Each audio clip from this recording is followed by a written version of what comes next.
Well, today's video is going to be relatively short, but as I always promise you, if I ever find anything that I think you should absolutely have or need to know about, I'm going to tell you about it. And today's video is no exception.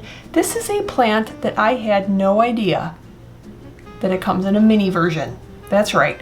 I can get suckered into buying pretty much anything if you say mini or tiny or small.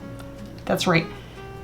This is a plant that I got at this last week's swap, the Quad City swap in Iowa, and this was from, I believe, Prison Meadows. And I walked by and the sign got me. And what is this mystery mini plant? Maybe you know about it, maybe you don't, like me. Java Fern mini. I had no idea that Java Fern comes in a mini version. Now these, I think they max out about this size, about 5 inches max, which is adorable. You can use it to scape in a really super tiny tank, which is actually that's my intent. That's why I got this little guy, and this little guy got a friend. That's right, I had to get two. I just had to. And I think that I'm probably going to be putting these in a 1 or 2 gallon tank coming up here, and it is so cute. Now historically, I don't particularly care for Java Fern. I know Java Fern come with a great variety of different leaf shapes, different types, like Window Love is really cool. However, it doesn't typically like me. We're not great friends, but I do have a rule of thumb. If I want a Java Fern, what I do with it and I want it to survive, I put it in a tank that I don't want it in, and then it does just fine. So my tip to you is put it in a tank you don't necessarily need it in, or put it in a well-established tank that other plants are doing well in, and then it will probably do well. So a brand new setup, sometimes it does not do well in. So we'll see how this guy does for me. But I think Java Ferns are not only beautiful, if you've ever looked at the close-up of a leaf, the pattern is beautiful, very, very detailed patterning in it.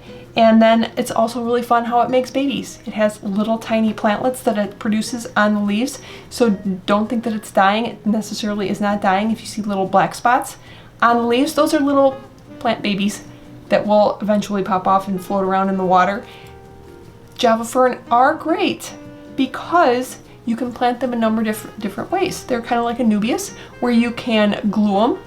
So you can glue them or tie them onto any driftwood or rocks, which is really awesome. Or you can plant the roots into the substrate, which is also a great idea if you have plants that you do like to do that. Just make sure that the rhizome stays above the substrate, just like a Nubius. But other than that, I think there are a lot of scapes that I really like this used in. It can grow immersed if you keep a lot of humidity. So a paludarium that maybe is covered, it produces a lot of humidity over it, it'll do just fine. But I just had to try this little mini guy, and yeah, I will be creating a scape for it, maybe in an existing tank, like that little tank over there. I could totally rescape that. I like to rescape it every so often. That would be pretty fun. But I thought I would bring this to you and let me know, did you know that Java Fern comes in mini? And does it make you want it too? Or you already knew about it and you're like, eh, big deal. But Java Fern is a very, very popular plant for a lot of reasons. So it hopefully will behave itself in one of my tanks. And there you go.